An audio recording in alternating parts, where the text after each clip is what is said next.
آپ نے جو بات کی ہے نا وہ بڑی پرفیکٹ بات کی آپ نے کہ دیکھیں میرے پاس وسائل نہیں ہے تو میں اسٹیمولس کہاں سے دوں گا، اور ہمارے پاس وسائل کیوں نہیں ہوتے یہ بھی میں بتا دیتا ہوں کہ جو میں نے ایک رپورٹ ترتیب کی تھی 2023 میں، اس میں ہم نے ساری چیزیں ان چیزوں کو ہم نے آئسولیٹ کر کے ایک ایک چیز نکال کے دی تھی، بٹ انفارچونیٹلی وہ رپورٹ انہوں نے داخل دفتر کر دی اور اس سے کوئی آپ فائدہ نہ اٹھا سکے۔ دیکھیں وسائل کہاں سے آئیں گے آپ کے؟ دو طریقے ہیں آپ کے، ایک تو وسائل کو بڑھانے کے 5% جو ٹیکس ہے 92.5% لوگ دے رہے ہیں آپ کا، اور 7.5% لوگ 95% ڈائریکٹ ٹیکس دے رہے ہیں، تو اس سے تو وسائل نہیں بڑھیں گے۔ ہمارے پڑوس میں 80-20 کا ریشو ہے،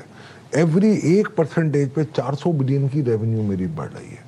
اچھا 2.5 کھرب کے ہم نے 2.5 ٹریلین کے ہم نے دیے تھے ان کو نئے ریسورسز، وہ انہوں نے نہیں لیے۔ وہ یہ تاجر اسکیم جو لائے ہیں یہ ایک مذاق بن کے رہ جائے گی۔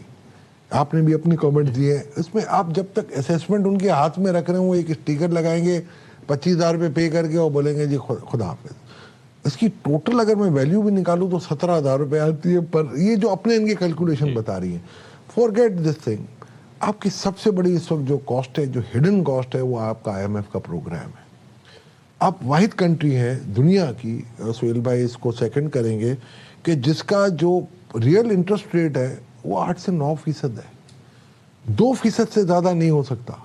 اس ٹوٹل اگر میں صحیح سے ایڈجسٹمنٹ کروں تو میں نے 2 سالوں میں کامران بھائی 11,000 ارب سے زیادہ کی میں نے ہڈن کاسٹ برداشت کی ہے، جس کی میری ڈیلی کاسٹ 15 ارب روپے آتی ہے۔